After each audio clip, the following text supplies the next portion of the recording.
Call the meeting to order of this special council meeting, acknowledging the fact that we're having this meeting on the traditional territory of the Coast Salish people, in particular the Qualicum First Nation.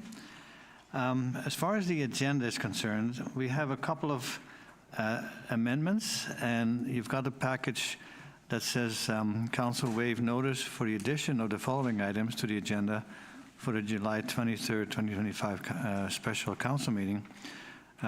One is the correspondence regarding decorating concrete barriers, which goes under 2-1-B on the agenda.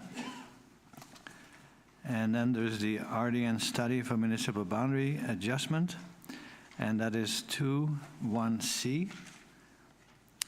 And then we have the funding requests, St. Andrew's Lodge and Historical and Cultural Society for regarding the porta potties, and that's 2-2-C.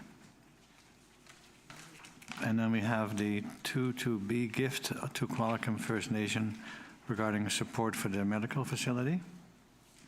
So when we get to those points, I will remind you and that we have the green sheets accordingly.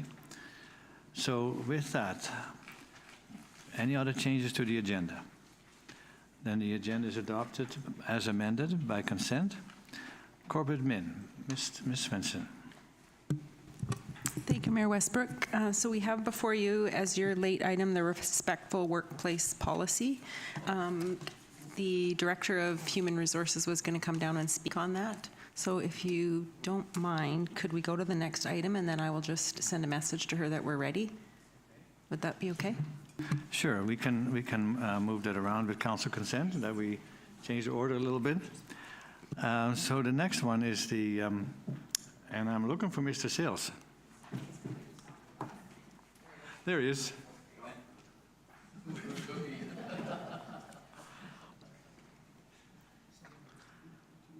I actually asked Mr. Sales to show up in his code when he goes to the Kinky Boots show, which he is in. And apparently it's such a popular thing that it's sold out, unlike the gallery. So maybe add some jazz to it. Mr. Sales, we're talking about the purchase and the conditional purchase of the Eagle Crest Golf Course lands. Ms. Svensson? Sorry, we're going to do 2-1-B. Oh, the decorating, yes. We have a couple that we were going to slip in after the respectful workplace, and that was the decorating of the barriers. Who would like to start off with that? I can start. So we received this request through a member of the public, and Councillor Skipsey had asked that we put this together for Council's consideration. And so there is a staff comment there relating that it is something that we don't permit now in the community, and we feel by permitting it as a one-off would create precedent that isn't appropriate at this time. Okay. So this could be considered during a future consideration of strategic planning. So if I could have a motion to that effect. Councillor Skipsey. Thank you. Councillor Van der Valk seconding that this will be considered at a future council design making in the strategic planning. All right. Ms. Varela? Thank you, Worship. Could I just clarify that that will be for 2027 strategic planning? That's the 2027. We're just looking at the report, yes, and that's what it is, 2027 strategic plan. Worship. Any further discussion?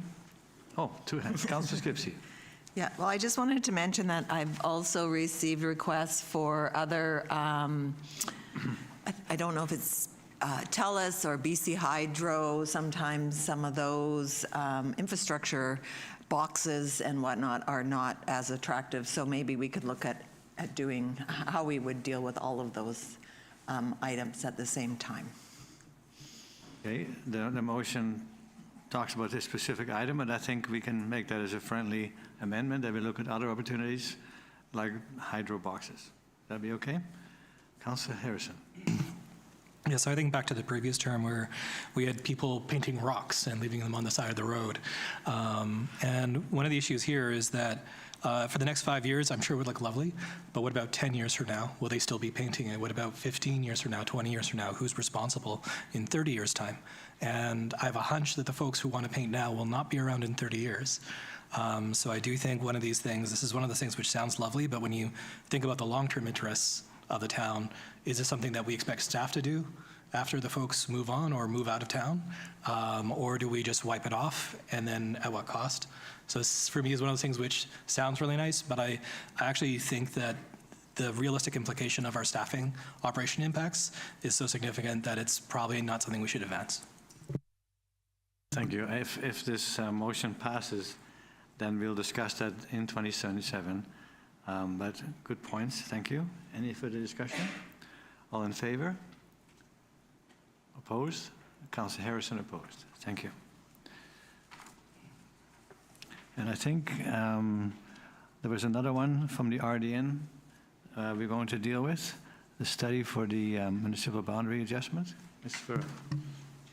Thank you, Your Worship. So staff have been advised that the RDN passed a resolution on July 22nd to reach out to both Qualicum Beach and the City of Parksville to ascertain interest and potential support for commencing discussions about a boundary adjustment.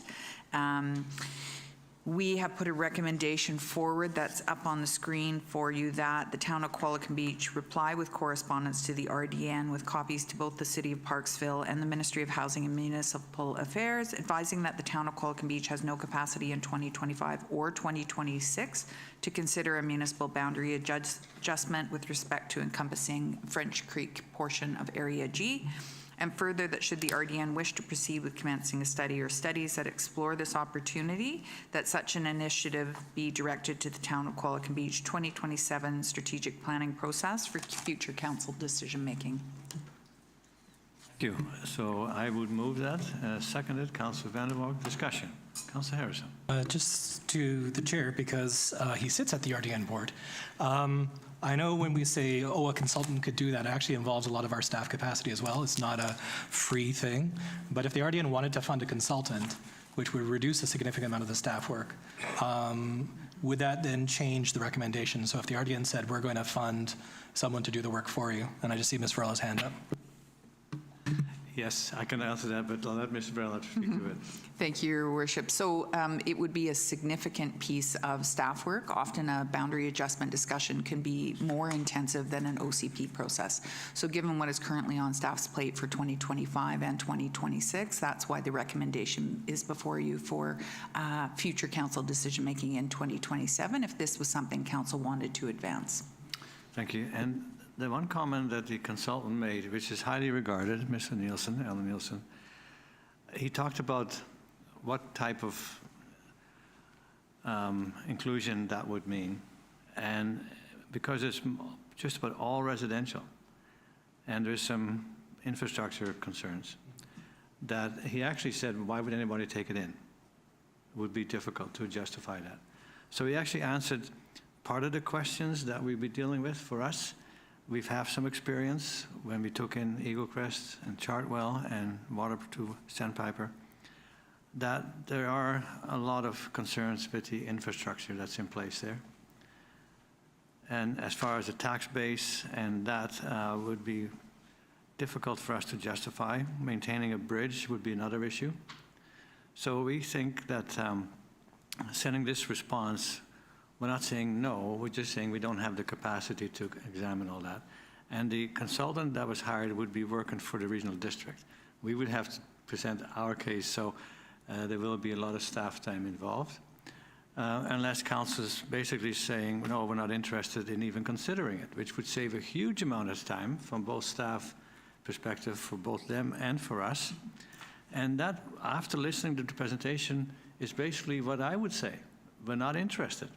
My suggestion was to the area director, Liam Wallace, why don't you incorporate area F with Ms. Director Salter? They're actually looking to incorporate what is called Coombs and Errington as a municipality. Then they have control over what happens in their area. And they're seriously pursuing that, and we saw some information regarding it. This, in my opinion, French Creek, if they became a municipality between Johnson's Road and probably Wright Road, I think would make a legitimate municipality. their own village, their own community. They'd have more control. That's what they want. But passing it on to us or Parksville and split it all up, I don't think that's in our interest. So that would be my suggestion. But let's see what the next step is. But just to give you a heads up, both the mayor of Parksville and I spoke in opposition to this because we not only the capacity, but also all the work that's involved in doing that. Councillor Harrison. Yeah, just the one thing for me that is strategic is actually water at the end of the day, especially EPCOR wells. And if there are any EPCOR wells that might be incorporated in the town, then we'd have more leverage with EPCOR. Sorry to see Tim Pritchard, who lives in the Oceanside Strata. And every election we say, don't worry, we'll get you Qualicum water. And every election, it doesn't quite happen. So that would be the one thing where I think there's merit to this, depending on the location of wells. But I also do recognize that this is not a simple little thing where you just check a box. There's an enormous amount of consultation, an enormous amount of staff work. So I understand why the recommendation's there. I just hope there isn't like a once in a generation chance to get more control of the regional water supply, and then we miss out on that, and it becomes a different municipality who maybe doesn't want to help us with, and just the Oceanside Strata. It's a perennial thing where they always have EPCOR water. Yeah, and that's actually, it's a good illustration. EPCOR is in Qualicum Beach in Oceanside Strata. Didn't give us any leverage, although one time they made an offer to us to buy that section of Oceanside Strata for $402,000, I think it was, and I recommended that we would do it. But they had a committee, a water committee for the Oceanside Strata, and they wanted to crunch the numbers and negotiate. And I said, then it's not negotiable. If you want to buy it, that's the cost.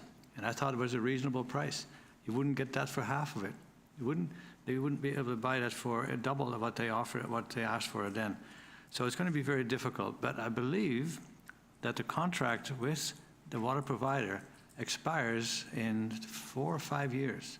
So maybe there's an opportunity then when the contract to the people who live in Oceanside Strata that have a contract with the water provider that they can then say, okay, we want to change. Anyway, that's just for later discussion. But as far as this inclusion, at this point, I would say no, but I'm prepared to support the recommendation from staff. Councillor Skipsey. Well, I seem to remember this being a question we were asked during one of the election campaigns, and I recall my response was no, I wouldn't be interested, and so I would be in favor of saying no at this point. I think it's taking on a lot of headache, other people's issues and whatnot from the experience we've had so far. And so I would support voting in opposition to this today, but I'll go along with whatever the will of council. Well, and we all do, but if we can lay this on the table and consider the alternative in a different response, then I would be open to it.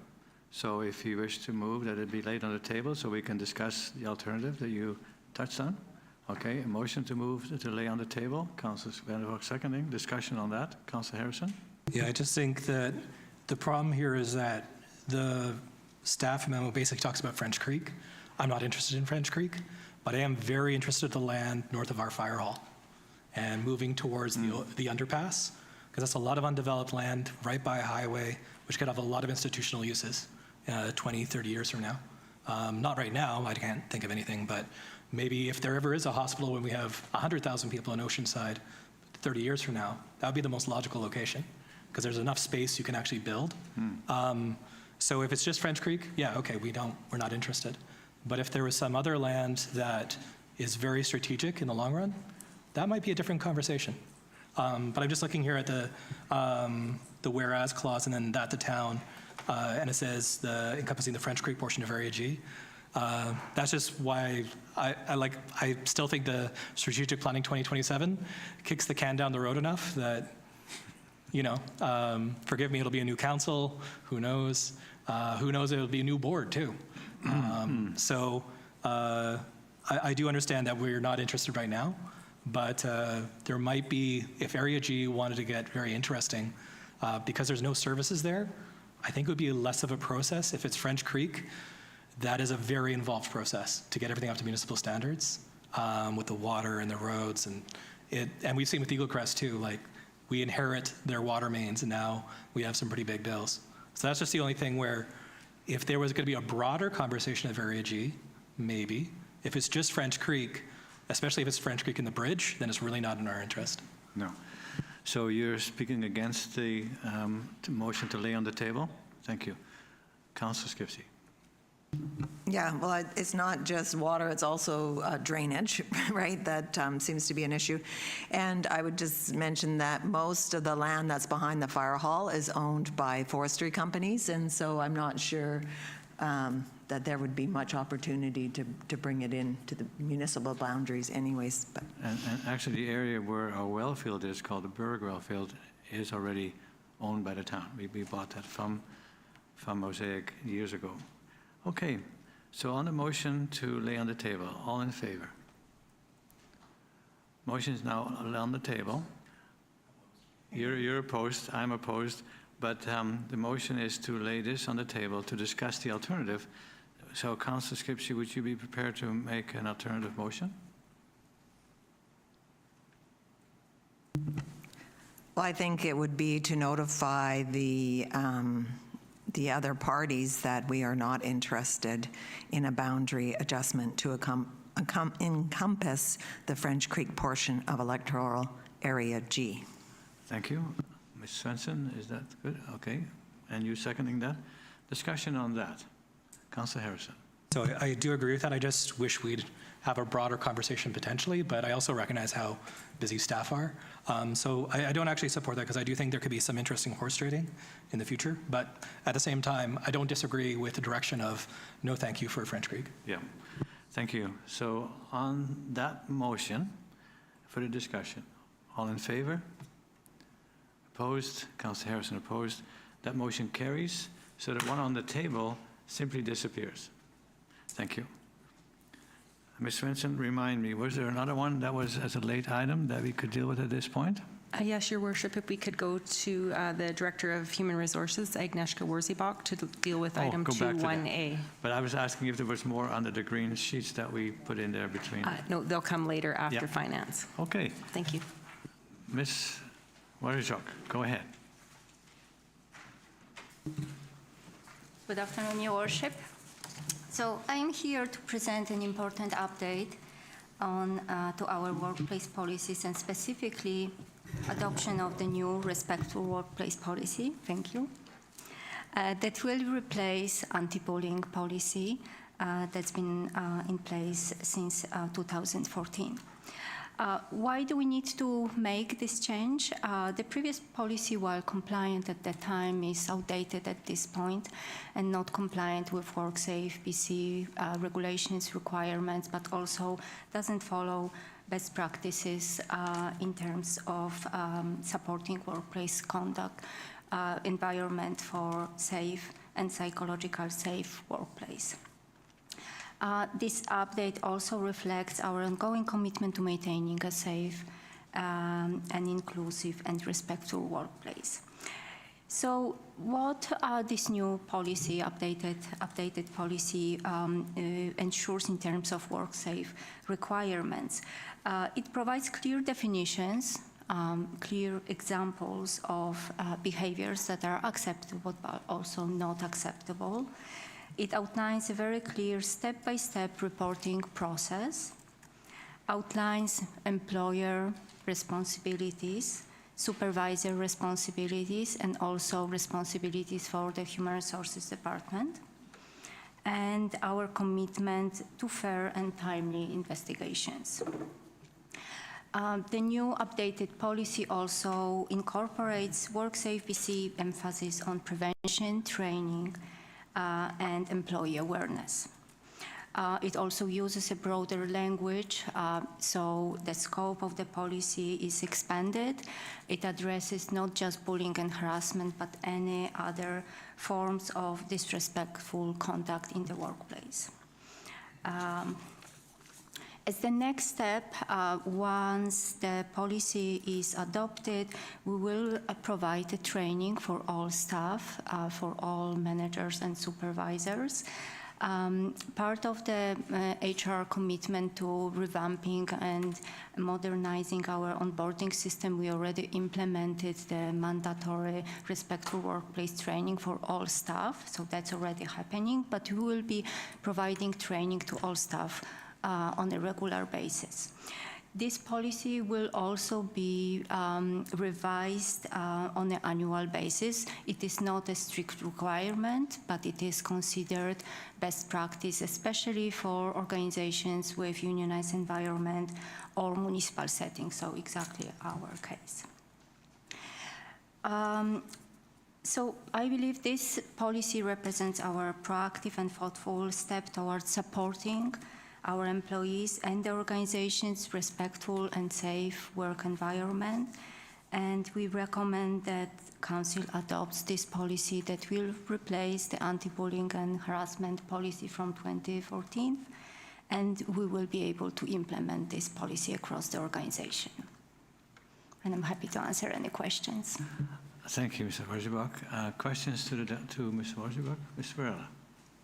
Thank you, Your Worship. I would just add that this policy has received legal review. I think that's important for council to understand. Thank you very much. Yes, thank you for preparing this document, and I think it would all be better if everybody paid attention to what is appropriate and what is not. So, council, any discussion? Have a motion? Motion is move the staff recommendation. Thank you. Second, Councillor Skipsey, discussion. Councillor Harrison. Just if this is something that can help us, if we don't do this, we'll probably face an increase in our worker comp premiums. And it's a significant increase the last several years, so it's in our interest to move this. Yes. Thank you. I agree. Further discussion. All in favor? Opposed, if any? Carried. Thank you, Ms. Worsibach. Finance. Mr. Hare. Thank you, Your Worship. So the purpose of this staff report in front of you is to seek council's direction on the amendment, on an amendment of the 2025 to 2029 approved financial plan to include the capital expenditure for the Eagle Crest Golf Course acquisition and to adjust the timelines for strategic initiatives proposed for action in fiscal year 2026 and beyond in order to facilitate staff to undertake due diligence for the Qualicum Commons and the potential acquisition of the Eagle Crest Golf Course. The 5-year financial plan provides legal authority for a municipality to collect revenues and incur expenditures. So municipalities are not legally permitted to make expenditures unless they are authorized in the financial plan. So the proposed amendments to the bylaw captured in the recommendations to council in this report will authorize the acquisition and identify the intended funding sources. One of the other things that I wanted to point out is the funding sources for the acquisition of the golf course here are one-time funding sources and reserves, which are intended to be replenished through the subsequent sale of lands.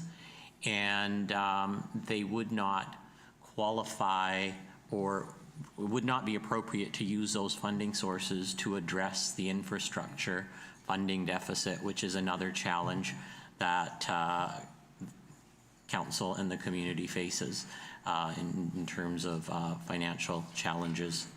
So staff will bring forward a financial plan bylaw amendment for council consideration in October. So the first two recommendations in the report address allocations of funding to address the indicated purchase of the Eagle Crest Golf Course lands.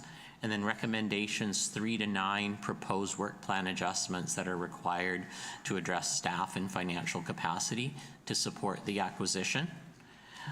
Council may wish to amend recommendations 8 or 9, recommendations 8 and 9 by appending either Appendix E or F to include 3 strategic initiative requests that were raised at the 10 o'clock committee of the whole meeting today, those being the parking bylaw update, the online engagement, and the town-owned lands map.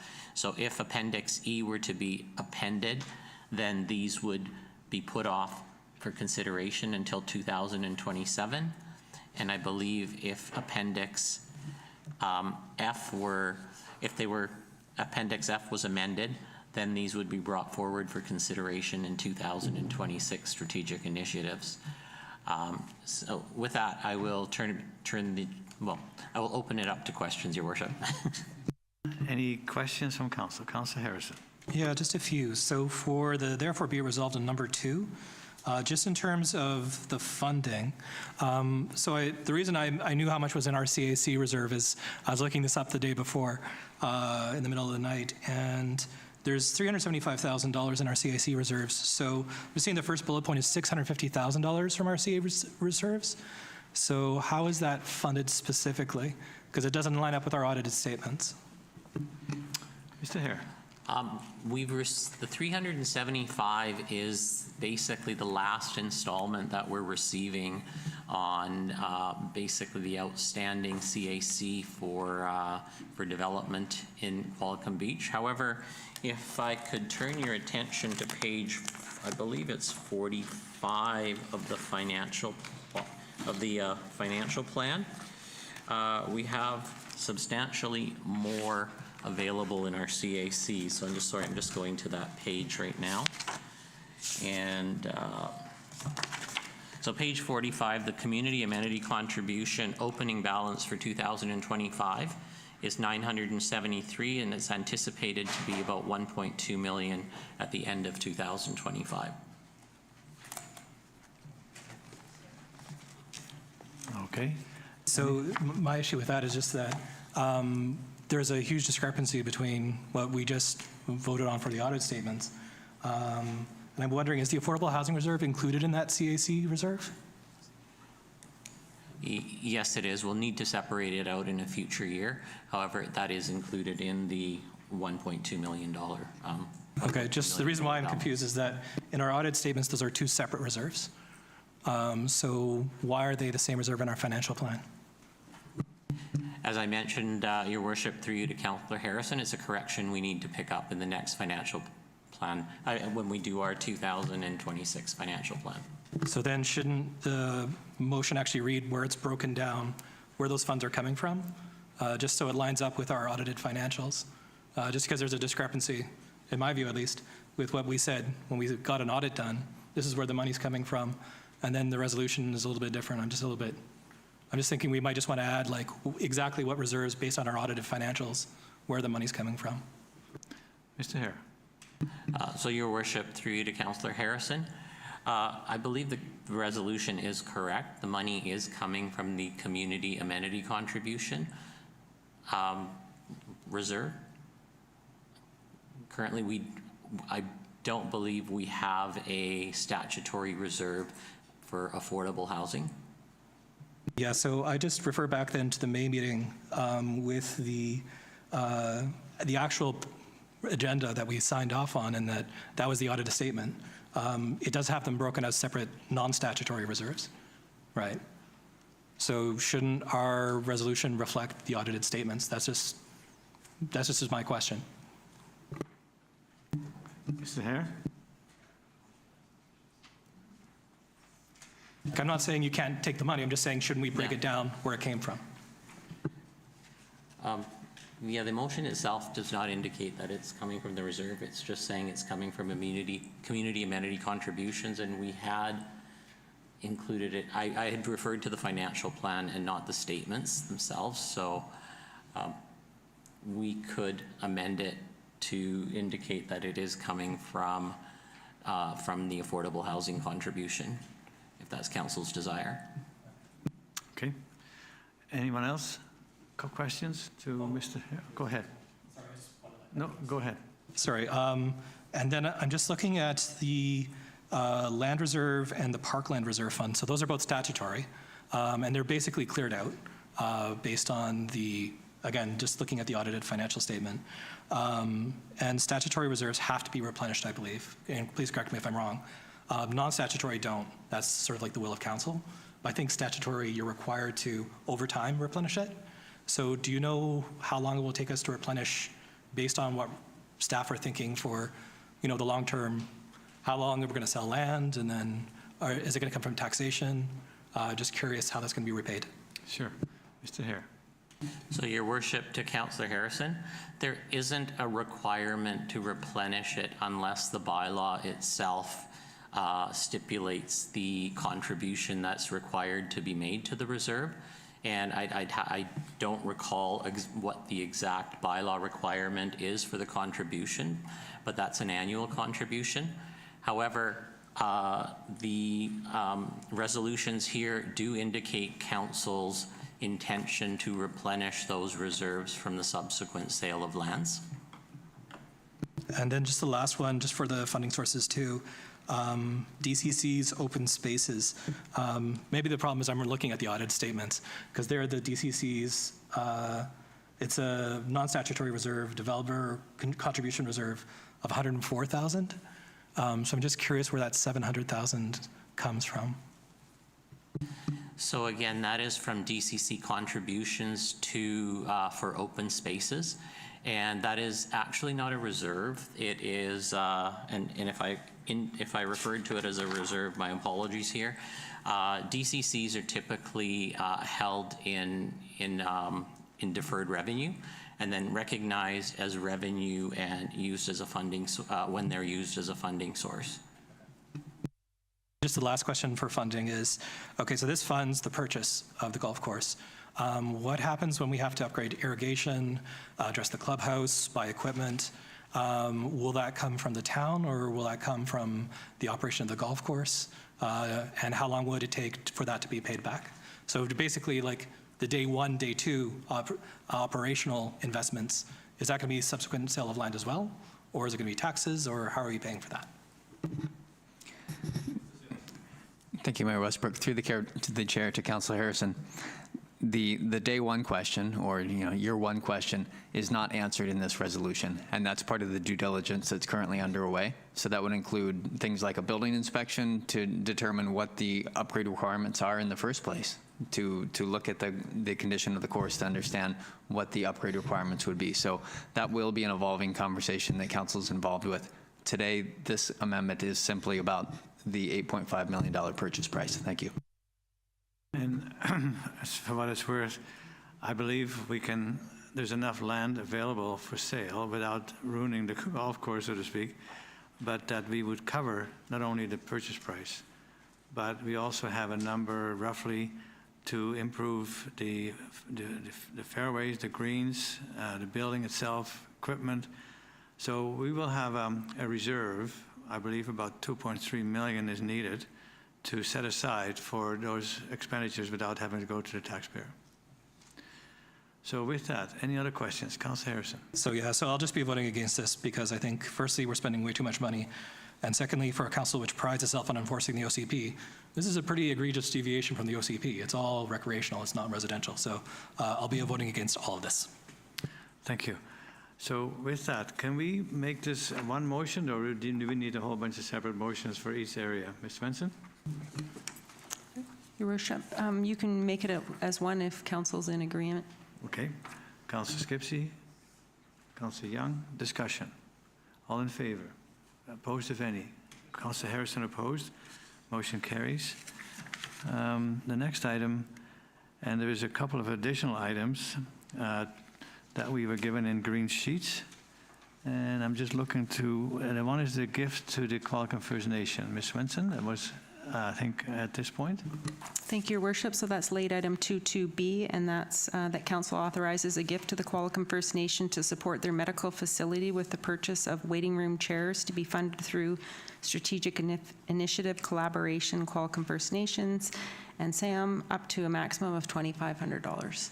Thank you. Just to introduce this, I was meeting with Mr. Wood in Eagle Crest, of all places. And my next appointment, so to speak, not that I have an office at Eagle Crest, but I said to Mr. Chief Akama that I was going to meet somebody there, and on his way from Parksville to his home, I said, you can stop by Eagle Crest and we'll have a discussion there. And Mr. Wood and I listened, and I asked if Mr. Wood could stay, and he said, yeah, there's no secret, so I feel free to talk about it. That's what he said, no secret. And I think it was a very interesting comment he made. Apparently they have medical services at the Qualicum First Nation main building, but that there is space for other people outside their own community to get those services. And I thought that was very good news for us, for everybody. But he said they're sitting on chairs in the hall and they needed proper doctors' waiting room chairs. And he asked if we could help with that. And I thought, well, in exchange for us having more accessibility to physicians or specialists, in exchange for some chairs that would accommodate people waiting in the room, I thought was a good way to go about it. And that's the one thing that he says we need it sooner than later. But we have to do all this publicly, and I thought it was a good story, and I wanted to share that story. I actually asked Mr. Wood to write something in the ERA Eagle Eye, in the Resident Association newsletter, so that people can be made aware that there is perhaps a way to get access to the medical services. But there was someone that Mr. Wood was encouraged to contact within the First Nation to make sure we got all the details right. And then I'm going to ask Mr. Wood to tell us that information so we can share it on our website as well. So that's the long and short of it. This is a good thing. We have a budget for reconciliation and building a better relationship with First Nation. I think this is a very good place to start. Councillor Harrison moves it. Councillor Van der Valk seconding. Discussion. All in favor? Opposed, if any, carries. And then there was about the St. Andrews washroom facilities. So you would read that one out, Ms. Vincent. Thank you, Mayor Westbrook. So council had previously approved funding for portable toilets at the St. Andrews Lodge Society in anticipation of the washrooms being completed. The completion of those washrooms is not taking place until the fall. So the resolution is that whereas council authorized the provision of portable potties at St. Satlam Park for the Twilight Series June 28th and July 12th, and whereas the contribution of the washrooms at St. Andrews Lodge are not yet complete, therefore it be resolved that council approve the provision of porta potties at Satlam Park to use during the 2025 Twilight Concert Series prior to the completion of the permanent washroom at the St. Andrews Lodge, and further that the expense of a porta potty in the amount of $250 monthly be funded from the special events operational budget. Thank you. And it's not just for the music events, which are very good. The last one I attended was with Phil Dwyer, and it was over 430 people there. So it's a wonderful event, but also people who visit the park without going to the music events, they also need the washroom facility or the porta potty. So it's not just for the events, it's for anybody who visits the park. So there's a resolution that I need a motion to advance. Councillor Van der Valk, Councillor Skipsey, discussion. Councillor Harrison. There's just one thing that's sort of tangential to all this, but it's just because we have such a long delay to our next council meeting. Normally I'd say, I'll wait for the regular, but our next regular is a month and a half. And relating to this, we recently got an email about when there are events, parking can be very difficult in the area. Oh, just the parking when we have events, and just forgive my indulgence, but just through the chair to staff, could we maybe get like a 2-second update? Are we planning on doing anything with parking, or is it in our, like, what's the timelines if we're doing anything? Just for the woman who wrote the email, so. Sorry to do this. Normally I wouldn't do this. Just the long gap is the reason why. It is reasonable, and as I mentioned, there were 431, to be exact, plus people that are helping coordinate it all. And the only concern that came out were 2 people parked in front of somebody's driveway. Well, I mean, you shouldn't park in front of somebody's driveway anyway, but it was surprising that all these people were able to park in that vicinity and walk towards the event. And many of them are people that I would say are advanced in years, but they all made it. So I don't know what else we need to do as far as planning for parking at the Satlam Park. Mr. Sales? Yes, thank you, Mayor Westbrook. This year, there's money in the budget primarily for the washroom upgrade, but there is money in future years to fund park upgrades, the details of which haven't been fully fleshed out. They would go to council before anything proceeds. Some parking options are available on the other side of the road, and that was identified as an option in the plan. But when you're talking about a scale of events like 400, or there's no way that the town will ever provide anywhere close to that much. So when looking at parking demands for something like a park, you're looking at regular usage, and it would be, you know, a half dozen or a dozen at the most. You wouldn't be looking at large-scale parking improvements because they would be empty 99% of the year. Thank you. Go ahead. And just for the public's benefit, when we got that property, we were supposed to look at parking across the street. So I was just wondering if that was something we're looking at in the near future or not, just for that lady. But it sounds like, well, it's also, we just passed a resolution pushing everything Sutherland back a year. So a while, if there's going to be any improvements there. Thank you. I'm just sharing that I don't see an urgent matter here, but there will be longer-term planning, as Mr. Sales indicated. Further discussion. All in favor? Opposed, if any? Carried. Thank you. I think that was it for the green sheet at this point, Ms. Svensson. So then we have the planning from the multi-generational housing best practices. Mr. Sales. Thank you, Mayor Westbrook. In a recent meeting, the question was asked what had happened to the strategic initiative entitled Multi-Generational Housing Best Practices. So during the last strategic planning process, that initiative, the funding from that initiative was added to the official community plan review. And so this memo essentially provides a little bit of background and also explains how the intentions of that multi-generational housing best practices are being advanced through the OCP review, but also through the Ways to Achieve Attainable Market Housing project. Thank you. Any questions, comments? Councillor Harrison. Yeah, so I do appreciate the update, but I think the one issue fundamentally it's not about enumerating the different types of practices, it's about evaluating which ones are best, right? So best practices. And the whole point is so that you can go to the development community and saying, this is how we think for our community it's going to be the most successful to have 3 generations on one basically residential lot. So I understand there wasn't a lot of funding attached to it, but I do think that the intent isn't quite being met here. But at the same time, we've taken on so much with 2 large land purchases. I don't have much expectation for staff following up with this, because to be fair, to do it properly would take a lot more money and a lot more time, and we have neither right now. Thank you. Any further comments, questions? As a resolution staff recommendation? It's actually just a governor's decision, but it's more like an update. It's just for receive for information. And we usually don't require a motion to receive information. Thank you. Next item, please. Thank you, Mayor Westbrook. The next item on the agenda is in the zoning amendment and development permit application for 201, 207, 211 First Avenue West. This was considered by council at the recent meeting, and the question was asked whether or not the proponent for this development was still offering an amenity contribution in the form of commercial space that could be used for something like a medical clinic. So I do have a few slides. So and I'll just provide that background and then we'll discuss the amenity contribution again. So just to recap the conversation to date, this application was received. Council had concerns primarily about the height and about the amount of parking. So the applicant had provided an updated set of plans, and there were still concerns about the height. So this further revision addresses the height, and I have some comparison slides up here just to show people what the application was before the most recent height reduction and then with the current renderings. And council today would have the opportunity to either advance the application or make a different decision.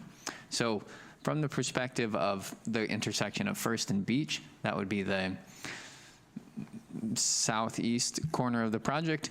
The perspective is similar. You would note some minor changes at the very top, but you're not going to really see over the top to note that 5th floor or that top floor in the perspective from that side. Similarly, from down First Avenue, if you're looking east, not much of a change. The previous version did have those little dormers or roof elements poking up over the top. The most significant difference is noted from this perspective. So this is as you would be coming up Beach and looking to the right to the development site. There is a significant reduction in height here. You see, so the previous version had 2 floors sticking up over the top, and it has been reduced there to a single floor. So the The intention of bringing this before council at the previous meeting was just to check in before a full set of plans was developed to say, is this the type of height reduction that would satisfy council's expectations? So just to be clear, that there's not a full set of plans, but if this is the right direction, then they would develop that full set of plans before it went any further. In terms of the community amenity contribution of the commercial space, since the last meeting, I have corresponded with the applicant, and they are still proposing to donate a commercial space as part of this development. The previous version had a 5,000 square foot commercial space. It seems that they are willing to donate 4,000. Another 1,000 square feet is available, but there could be a cost associated with the town or some additional discussion. So that 4,000 to 5,000 square foot amenity is still available. Depending on details, it remains to be seen whether the town would need to contribute something to get to full 5,000 square feet. So at this time, the decision is not regarding the community amenity contribution, but whether or not council is generally satisfied with the height reduction. And if so, then would council like to refer it to the Advisory Planning Commission? Similarly, a decision is required early in the process to assess compliance with the OCP, because that does change the process as to whether there's a public hearing in the future. With that, I'd be pleased to take any questions. Thank you. Questions? Councilor Vandervalk. I'm just looking on the summary on page 23, and the fourth from the bottom of the line of the paragraph. It says, if council is satisfied with the initial design and the height of the building, staff recommend that council determine. So it's not just the height that we're considering, it's the initial design. And we haven't really had an opportunity to talk about massing very much. So I am not satisfied with the initial design and or the height of the building. So I would recommend actually that we deny the zoning amendment application. So when I've heard from others, you could make that motion after we've had some Sure. discussion. Okay. Councilor Skipsey? Sure. Thank you. I tend to agree with my colleague here. In my opinion, it's still, the scale of the building is still too tall and too large, especially given this is a transitional zone. So it's more residential, transitioning into the residential and the properties below. And I think that also sometimes accepting a gift can come with significant costs. So even though I appreciate the gesture of this community amenity contribution, I'm wondering if there might be a more appropriate or one of higher value to the council. Yeah, I just had a few other concerns about visitor parking and, of course, tree and vegetation protection. And anyways, I think that's it for me, just the conservation plan for some of the significant trees along First Avenue. And I am in favor of reducing the height and massing to a smaller clustered design of human scale as per our OCP. Thank you. When you mentioned rather than having a space, whether it's 4,000 or 5,000 square feet, whether there could be a cash contribution towards another initiative, is that what you're referring to? Yeah, I was thinking cash, or perhaps one of the things we hear about healthcare is that there isn't a place for new doctors or health professionals to reside when they first come to town. So maybe there's something to do with accommodations for health professionals or some kind of affordability for units. Thank you. Councillor Harrison. Yeah, so I just want to point out too, the amenity space is the largest contribution to the town from any developer, I think, in the history of the community. I'm trying to think of a larger one. The Todson property was 1 million, roughly, in value. I think that's the largest to date for that property. And this is assessed at 3 to 4, so that's roughly 3 to 4 times as much as that. The existing zoning allows for 4 stories, if I recall correctly. Mr. Sales, am I incorrect on that? The previous proponent who sold the property to the current proponent, what was the height that was allowed when we approved that in the previous term? My apologies if I can't remember it. Thank you.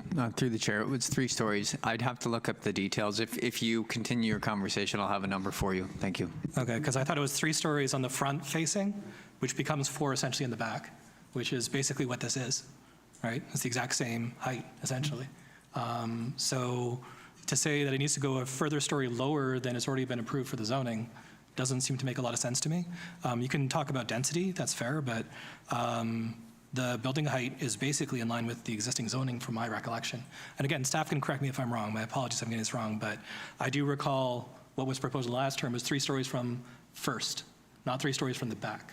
And there wasn't a sloping roof in the middle. It was sort of straight. So you can talk about massing, that's fair, but it is basically very similar to the previous project, just with more massing. And if you want to reduce that, I think the way to do that is to do a good faith conversation with the proponent where you go over how can we offer financial incentives which offset the loss in revenue from fewer units, because we don't have the same economic circumstances as we had 5 years ago. Cost of construction has radically increased. So I do think that this is actually, for a council that's rejected 2 duplexes, and I think the most units we've approved in any development is 8 in our term. I think there's the double 4-plex on Fern is the most units we've approved to date in this term. This will be the first multifamily in 4 years that we've approved. I can't think of anything else. Again, my apologies if I'm wrong, but I'm pretty sure that's our actual track record as a council. And there is a need for it. So 4% of people in the quality of life survey said they wanted to move into apartments. 4% of our population is a decent chunk. 9 times more than folks who said they want to move into a mobile home or residential above commercial. So I think they've done a pretty good job. I'll be not the most kind person when I say I think the last proposal aesthetically with the visual architecture for the Qualicum Beach Inn was the most impressive multifamily I've seen during my time on council. So it's not quite up to that standard, but I think it is pretty good. All things considered, there's a lot of articulation. It's not just a Lego box pushed on the property. And if we want to discuss massing, let's work with them in good faith.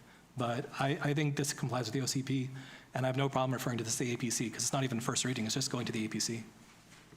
Yes, I do believe reading in the package that talks about the 5th floor, so obviously it's more than 3 stories.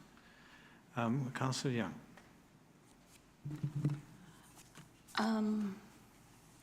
I'd like to say that I am in favor of this project.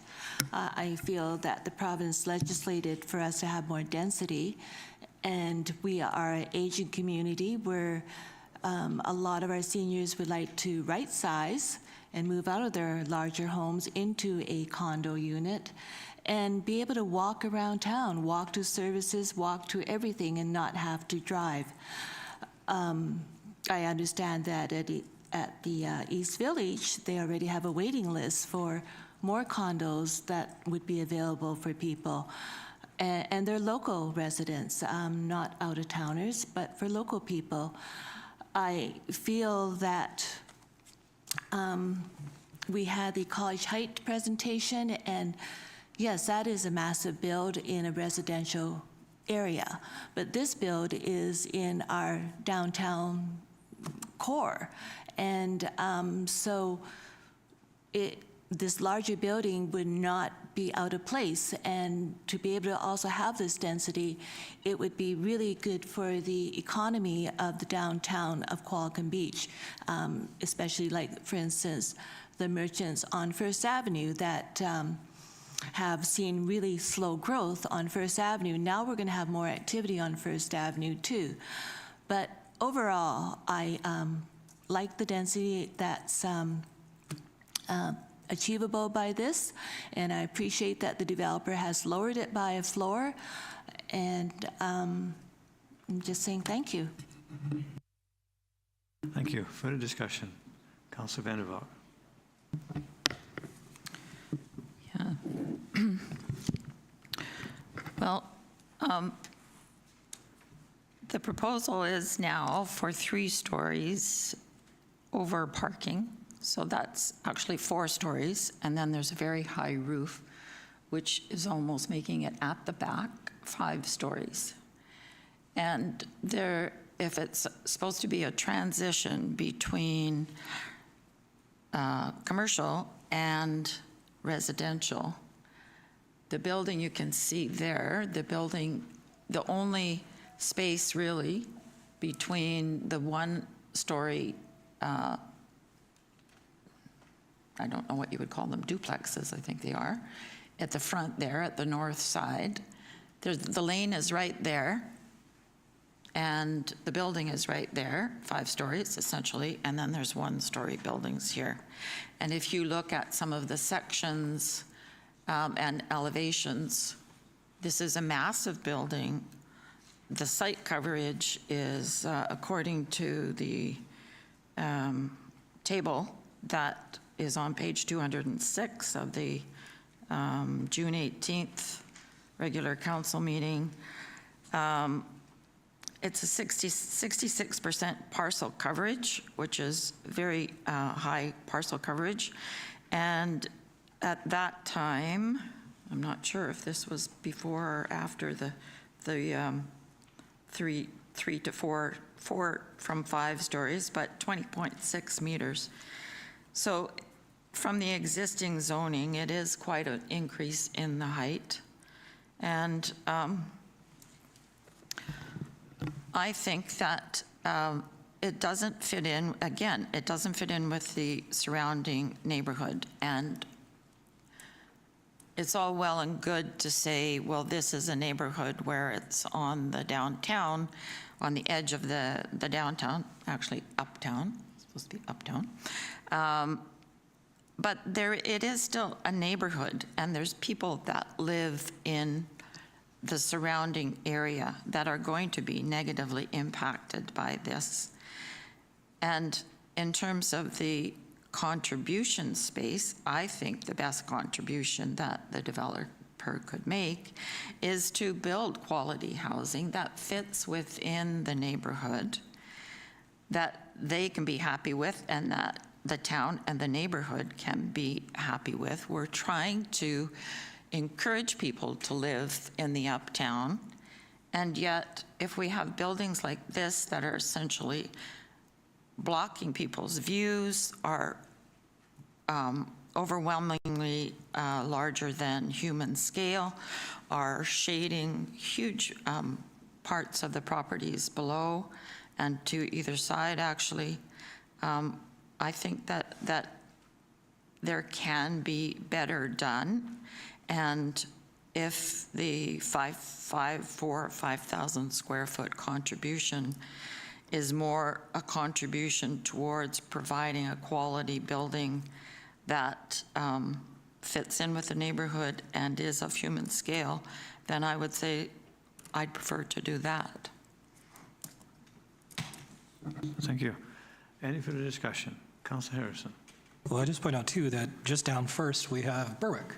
And how tall is Berwick? Berwick is a lot taller than this. And when it was first built, folks were outraged. How dare we build Berwick? It's a disgrace. It's horrible that no one will want to live there. And the folks who moved in, we know some of them love it. It's not for everyone. It's not for me personally. But the folks who have moved in are quite fond of it. East Village, I'm pretty sure in the election we're going to find out there's a lot of people who are quite happy being right next door to Fern Cedar, a bakery, and a butchery. They just need a grocer in that corner somewhere. Who knows? Maybe Naked Naturals never moves. But I think that this is something where we should be thinking about 30 or 40 years from now, not just the status quo. I do sympathize that you have a bit of a large mass in the back. I do sympathize with that. That's not ideal. I'd agree. But I do think, too, that in terms of First Avenue, you are supposed to have commercial on one side and then a mixture of density and commercial on the other. In terms of other goals, if you're convinced that we need to be more green with our housing, apartments are the greenest form of housing that exists by a mile. The household greenhouse gas contributions, the embodied carbon, the amount of pollution from transportation are all significantly less. So I think that, it's not a perfect building. I'll agree, it's not perfect. And perhaps you could say, okay, well, there's a better building that could be built, but I'm not sure we'll get it. In the last meeting, we said, okay, what are we expecting from them to do? Reduce the story, do some other things. They did it. And now we're saying, well, we'll reduce the story again. If we wanted it to be 2 stories less, we should have said from day one, reduce it by 2 stories. Not reduce it by 1, spend money on more drawings, reduce it by 1 again, and maybe we'll approve it, maybe we won't, who knows? Or maybe we'll do a space, or maybe it'll be money, or maybe this, maybe that. For me, it feels like the proponent, it just feels like Charlie Brown and Lucy with the football, where every time they run up to take a kick, someone pulls the football at the last second. So I think they've done what we asked, basically. They submitted the drawings, and then all they're asking in the staff recommendation is go to the APC. It's not even approving it, it's just going to the APC. So I don't see why we wouldn't. Thank you, Councillor Harrison. Councillor Van der Valk. Yeah, I may be wrong, but I don't think it was council that said reduce it by a floor. I think council said we would prefer 3 stories, and they came back with 4 stories. So I just take exception to that. Thank you. Thank you. Councillor Young, and then Councillor Skipsey. I'd like to add on to what Councillor Harrison said about other buildings in our area that are higher. And that includes the residence at Qualcomm Station. It also includes the Gables. That's a recent build, and people are happily living there, and it is taller. And we have to recognize modern times and how it's moving along and how we need to mindfully grow with it. Know that we have an OCP and guidelines that we want to adhere to, but sometimes we need to make adjustments. And also one other thing. In this report, Qualcomm Place did a survey.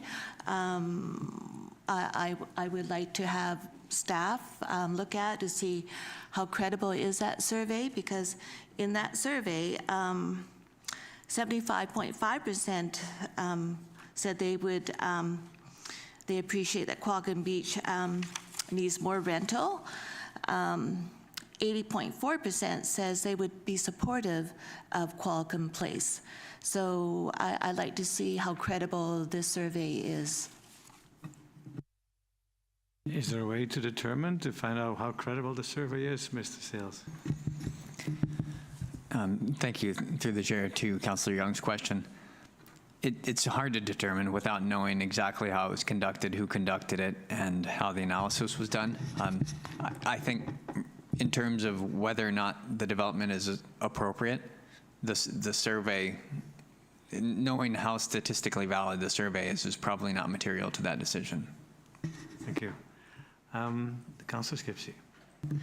Well, I just wanted to clarify too that Berwick was built in the commercial core, and this is a transitional zone. It's not right in the commercial core, and I remember when that was approved, the discussion, the debate was, are we setting a precedent? And it was decided among council that no, this was a one-off, and that each proposal would be debated on its own merit. And so I still believe that this is just the massing and lack of view corridors and everything else is just too big for that site. Thank you. As for what I would like to say about that is this. When I looked at the drawings, and it's hard to tell in our package, but in the drawings, the bigger drawings that I looked at, it still talks about the 5th floor. And you're right, we asked if it could be 3 stories. So my question to you, when you meet with the proponents, if we didn't require the 5,000 square foot gift, and I agree with some of the comments, it's not a gift, we'd have to furbish it, could cost a lot of money to make it actually useful. But if the space that was identified for commercial space to be donated to the town, if that wasn't in the building, would they consider an alternative contribution? And would that change the height of the corner? Because this is, to the casual observer, the initial renderings and the revised renderings, when you look at that, you still see the tree above the car that's parked there, and so it still looks kind of that mass wall in the back. So I wonder if I could ask Mr. Sales, and I will support it going to the APC, because I think the owner, proponent, has shown a willingness to be flexible to make this project work. And I want to work with that. Not with this necessarily, but I want to see if there is another way where we can see this project move ahead.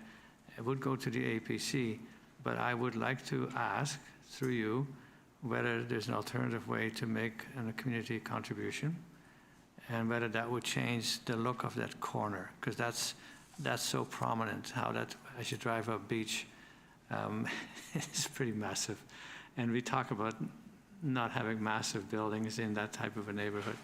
So with that, there's no motion on the floor. Councillor Harrison? Just one point, through the chair to staff. So if they remove the commercial/institutional component, then we just have a strictly residential build, correct? So would then we be eligible to ask for a CAC? Because all they're doing is changing there's a modest change to density, but it's still the same use. So it might be, I'm just thinking here, if they're basically building within the existing zoning, what triggers the CAC policy? Mr. Sales? Thank you. I think the applicant has noted that they were willing to make the donation under the existing circumstances. It would take some discussion to hone in on what might be possible. I think for the purpose of advancing it today, it is helpful, Mayor Westbrook, your comments that for you, a further reduction in height is preferable to the donation of a commercial space, right? And I think that type of clarity is helpful as additional information as we move forward into the next stage, which would be a review by the Advisory Planning Commission. So it may be that council's motion today would be something to the effect, would it be okay if I suggest one path forward? So I would recommend the second part of the motion, which is the referral to the Advisory Planning Commission. I would just put a D there and just say, noting that council's preference is to further reduce the height of the building rather than receive an amenity contribution in the form of commercial space. Thank you. I think that articulates it quite well. I spoke with a friend of mine who doesn't live nearby, but we had this discussion, and it was about this building will be 3 stories all the way around. And I said, if that's the case, I don't see any objection to this proposal, but it's not. And as I said, when you read the fine print, it talks about the 5th floor. So your suggestion and number D, I think, gives the APC something to work with, and the proponent as well, obviously. And obviously the proponent is here, and some of the team members are here of that project. They heard our conversation. There's no desire to stymie any proposal from going through, but it needs to be a proposal that is more in line with the things that we support as far as the OCP is concerned. So if someone would make a motion to the staff recommendation as amended with number D, and perhaps, Ms. Svensson, did you capture what Mr. Sales said about that? I have the basis of it. I would just like clarity. Are we just moving that it be referred to the APC, or are we taking all the recommendations from page 20? All the recommendations. And then adding the D? And D. Okay, thank you. And roughly what is? Yes, that noting that council's preference is to reduce the height of the building in lieu of a contribution for the commercial space. Yes. And so what I was saying is we asked, I'm pretty sure we said, we'd like a three-story building all the way around. So if if the topography changes, then the building would also change. So if someone would make a motion that this could go to the APC, then that would be a step in the right direction, I think. If there's no takers on that, then an alternative motion. Councillor Harrison. Sure, send it to the APC. Thank you. And you second that? On that discussion, you made a motion, you can speak first. Sorry, I was just going to caution too, when we say it's expensive to take on the amenity, it's a lot more expensive to build a standalone building from scratch. So I'm looking here, Appendix B on page 11 of our agenda was the senior center expansion and needs assessment. We know the senior center as it currently exists is too small. So maybe it's not a medical clinic, maybe it'd be the senior center home one day. But I think that there are very few 4,000 to 5,000 square foot spaces in town. There are very, very few of them. And the opportunity to have something where we can collaborate with a nonprofit that's established in town, if we're going to build that from scratch or renovate Qualicum Commons, it's going to be a lot more money in the long run than this. This is probably the cheapest way to address that need. Thank you. Councillor Skipsey. Thank you. I had drafted an amendment in case it were to be sent to the APC, and my D, I think, is very similar, considering eliminating commercial amenity in favor of reducing height and massing to smaller clustered design of human scale. So I think that's essentially the same. But I also wanted to add an E, and that was consideration of a tree and vegetation conservation plan for significant trees along First Avenue. Mr. Sales, because of the tree bylaw, wouldn't that be an automatic? No.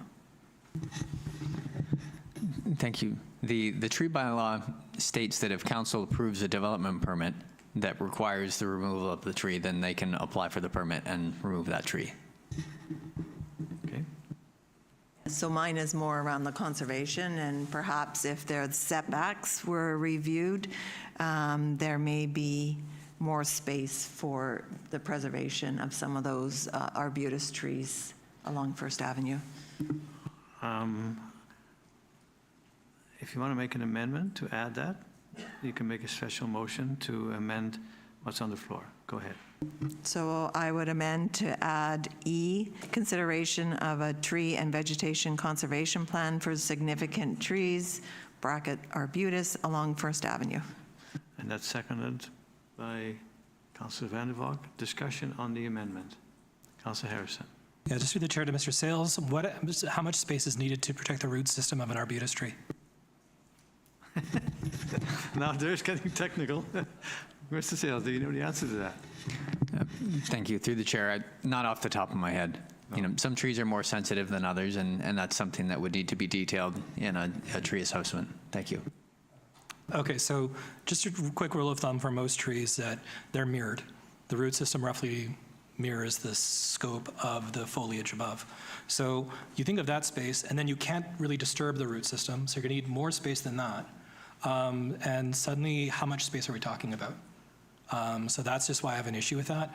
You know, if you want to stipulate that they have to replant the same type of trees they've taken out, replanting arbutus trees, or even asking, because it's a 2-to-1 replacement thing with their tree policy, in the long run, that would probably be a lot more effective. If you say you can't basically do anything to endanger the trees that are already there, that's a huge portion of the property you can't do anything.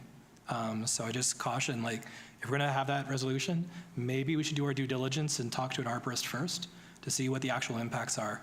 Because this is one of those things which sounds small, but I think is actually going to be huge. Right, but this is for the APC to consider, and that information would come forward as a result of their deliberations. Because we don't know the answers to it. We're not arborists. And I think it's fair to say the APC would be prepared to make comments and get information from specialists to deal with that. Councillor Van der Valk. I just had a comment about an earlier comment that Councillor Young made about rentals. And my understanding is these will not be rentals, they will be for sale. Is that, am I? Yeah. Yeah. Well, So just to clarify Yeah, that. somebody who owns it could rent it out. Yes. But they're not designed, I don't think. But, you know, I don't think we should speculate on that. They are condominium units. there are investors who buy those types of units and rent them out. So I wouldn't say they're not rentals. We don't know that. No, but previously, the proponent was planning to have them as Yes. rentals. And over the conversations, it has changed where they want to sell them. So I just wanted to clarify that point. Okay, that's another question you can take up with the proponent. What percentage would be rentals? Thank you. That is a question that isn't answered in the material that's been submitted. So the current proposal is that there would not be a requirement to rent it. They may choose to do so, but it wouldn't be a part of the approval process that there be an additional requirement to rent it. Thank you. Thank you. Councilor Harrison. Yeah, and that's part of the reason why we're able to get a space. It's a lot more expensive for a proponent to do rentals, so that's part of the financial background of how they're able to propose it, is they switch to just selling them. Sorry, that was just the one point I wanted. There was another point I wanted to make, and I just forgot it. Oh, right. So if we're going to go to the APC and say, okay, well, let's get an arborist feedback on this, would that be the town paying for it, or would that be the proponent paying for it? Because forgive me for sort of throwing darts at a dartboard, and we don't know the facts yet. Who should be paying for that? Well, we typically don't pay for the advice of the APC members, so I don't think that's an issue. But if the trees are deemed to be, can't keep them there because of the construction, and then come up with a replacement, that's the kind of feedback we expect through the conversation with our staff and the members of the APC and the proponent. Okay, Councilor Young. I just want to get a little clarification. Are we sending it to the APC to specifically say that we want this to be a 3-story, or are we allowing it to be 4-story and to be a conversation? We can reread that motion, but go ahead. That was the first amendment. Yes, thank you. So the referral is to refer these plans to the Advisory Planning Commission. If the applicant, after considering council's comments, wants to make some refinements before it goes to the APC, that would be their decision. But the APC would also be looking at opportunities to advance council's goals, right? That's the way that this is worded, is to, there's a concern about height. How do we address height? The APC could provide recommendations, for example. Okay. I'd like to ask, perhaps you, Mr. Sales, whether if it's 3 stories or 4-story, some of the surrounding people will still miss out on a view that they used to have, right?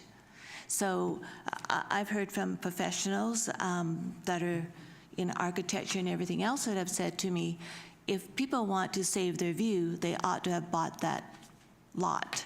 So when we're hearing the neighbors complaining about the loss of the view, the massing of this building, I don't think that comes into play into consideration of allowing this build. I think we should be more into what does this bill do? Does it provide for the needs that are needed in our community? And it's not about protecting somebody's view. No, and you're right. We've had those discussions before where people might have an ocean view and then somebody buys a property in front of them, or trees grow bigger, but if they build another building in front of them, they have the right to do that. And so we've been through that before. So I think the 2 amendments with the original recommendation, Councillor Van der Valk. I just want to clarify that in the recommendations on page 20, we are looking only at number 2 and then the points. And the correct? amendments, yeah. And I am also, if we're asking the APC to look at the whole thing, I am concerned about the site coverage and the lack of green space. So I don't know if that would be fitting in with the tree conservation, but I would like to also get their opinion on the green space available.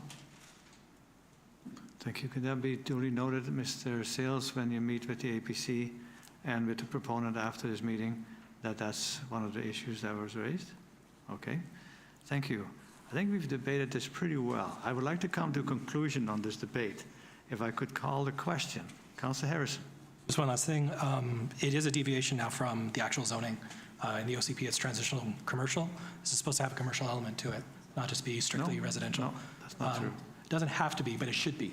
And I think we're moving away from town's long-term interests for just basically ideological reasons. And I don't support government by ideology. No, and, this is a wonderful country where you can have a difference of opinion, but we have actually rezoned property on the opposite side of the street, between Primrose and Beach, where somebody wanted to build residential, and there was a recommendation from members of the gallery who said you should zone it residential. That's on the other side of the street where we typically would like to see commercial. That was a mistake. We should never have done that. But anyway, as far as this goes, I think we've debated it quite well. Thank you for the conversation. All in favor with the resolution? So, Ms. Svensson. Sorry, we have two motions on the floor, so if we could vote on the amendment first, which is moved by Councillor Skipsey, seconded by Councillor Vandervalk, that consideration of a tree and vegetation conservation plan for the preservation of significant trees, example Arbutus along First Avenue. We vote on that first. Okay, I thought we were all taking these notes, but that's fine. We can make that an official motion. And I think we had that discussion. I think Ms. Svensson's correct that it's an amendment. So we vote on the amendment, Yeah. then we. Yep. Okay. All in favor of the amendment? Opposed? Councillor Harrison, Councillor Young opposed. Motion carries. Was there the other amendment need to vote on? Then now on the main motion, which is on page 20, starting at number 2 with the addition of D that was added to it when it was moved and seconded. And D was included in that. Did we vote on D? No, because it was just included when they read out Okay. the motion. Thank you. So we're That's my- voting on all of number 2 with the addition of D. I stand to be corrected. I thought they both were included in the motion. Thank you for straightening that out. On the motion as amended, all in favor? Go ahead. Go ahead, Yes, noting that council's preference is to reduce the height of the building in lieu of a contribution for the commercial space. All right, so the main motion as amended, all in favor? Opposed? Councillor Harrison, Councillor Young opposed, the motion carries. Thank you. Development permits 127-131 Fern Road East. Mr. Sales. Yes, thank you, Mayor Westbrook. At the most recent council meeting, council approved a development permit for a property on Fern Road East that was the car wash and associated storage. And one of the recommendations at that meeting was that the parking along the frontage be eliminated, and also that the exit from that area be eliminated. And the council asked the question whether we'd had the discussion with the applicant. We did have that discussion with the applicant, but I learned after the meeting that staff had left with a different impression of the conversation that they had. And so I was contacted very shortly afterwards and said, please, can we have council reconsider? We do not want to lose the exit back onto Fern Road. So, to be fully transparent and give council the full information, this is back before council today. From the perspective of staff, the walkability on the front is ideal if there's no exit there. However, there are potentially compromises. Earlier today in the committee of the whole meeting, for example, someone recommended right turn only. That might be a compromise to balance the two. So there is no recommendation before council today because the existing motion from last week does essentially establish a path forward that doesn't include that exit onto Fern. But if council does want to reconsider their previous motion after receiving this new information, then there is an alternative that would advance that. Thank you.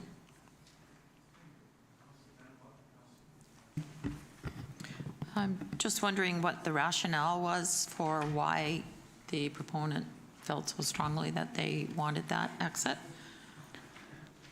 Yes, thank you. So they had some concerns about redirecting all of the traffic onto the laneway and felt that the users of the car wash would find it more convenient to directly re-enter Fern Road.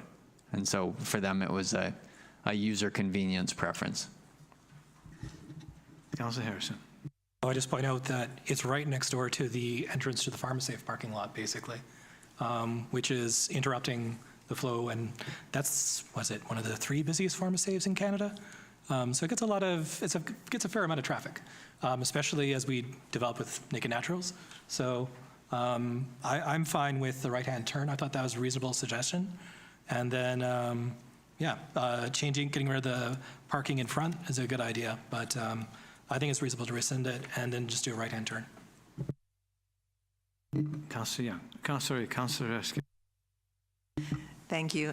If it's just for user convenience, then I would not support making a change.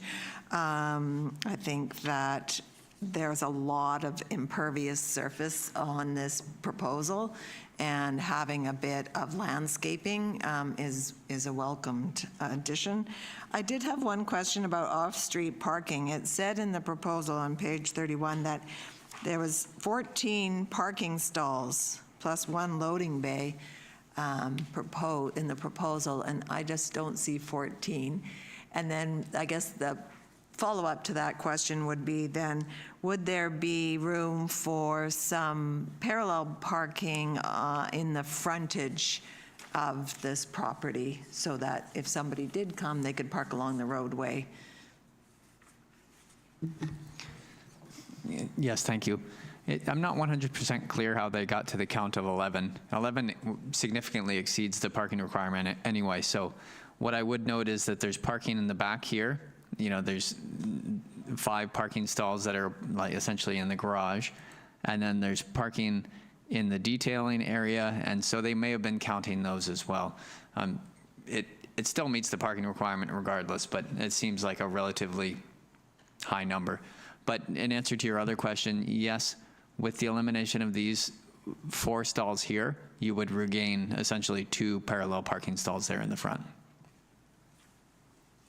The comment this morning and again today, when people come out of there on a right-hand turn only, would you recommend that? Thank you. So yes, that's a much safer maneuver given, you know, the sight lines and potential traffic issues on Fern. Also, as a pedestrian, if someone is looking right, you know, there's better visibility and it is a little bit safer for pedestrians. Okay, so what are we asked to decide on today? Thank you, Mayor Westbrook. There's no recommendation. The motion from last week essentially still stands. However, if council does want to go with the right turn only option, then that is alternative 1 in your package. You would just add 1 additional bullet at the bottom to say